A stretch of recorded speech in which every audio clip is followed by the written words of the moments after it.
Let me make just one or two comments. First of all, this whole thing has had something of an Alice in Wonderland nature to it. The noble Lord Kerr, who I have known and enjoyed his company for many years, said that nobody said during the campaign that this meant leaving the European Union meant leaving the customs union.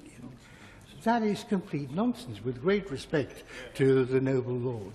I was for a time chairman of Vote Leave, which was recognised by the Electoral Commission as the official spokesman for the Leave campaign, and we made it absolutely clear that leaving the European Union meant leaving the customs union and leaving the single market.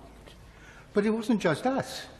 On the other side of the debate, both the then Prime Minister and the then Chancellor of the Exchequer made it clear and explicit that leaving the European Union would mean leaving the customs union and leaving the single market. Exactly. So it is nonsense to say that this was not put plainly and clearly to the British people. But of course, this is really a political debate. And I can see that there are political reasons for wanting to remain in the European Union. I accept that. I think the political reasons for leaving the European Union are very much stronger.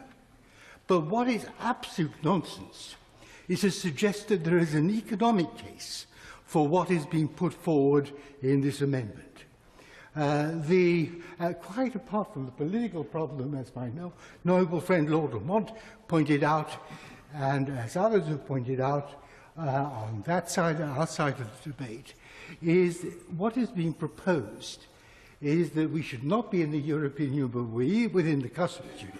In other words, we should be in a quasi-colonial status. That is not something which I think the British people as a whole will give house room to. But what is even more nonsensical is the idea that you cannot trade without a trade agreement.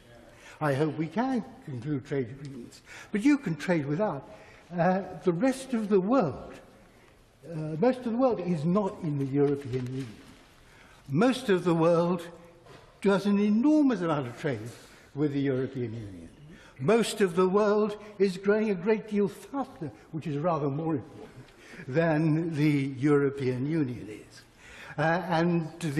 If the customs union was so wonderful and the single market, then the European Union would be the most dynamic part of the world economy, which it certainly isn't. And as it is, our trade with the rest of the world is growing far faster than our trade with the European Union. It's not merely greater than our trade with the European Union, but it's growing faster.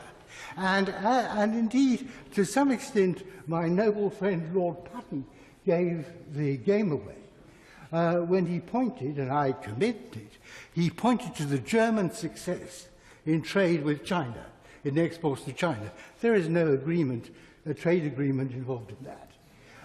It is a fallacy to believe that trade agreements, bilateral trade agreements, are as important as trade. It's trade that matters. And within trade, it's the World Trade Organization, the WTO system, which is overwhelmingly important. So I say to this House that this is basically a political argument, and I accept that there are arguments on both sides, and I happen to feel the political arguments for leaving the European Union are greater than the political arguments for remaining in. This is a political argument dressed up as a trade argument, and the trade argument bears no substance whatsoever.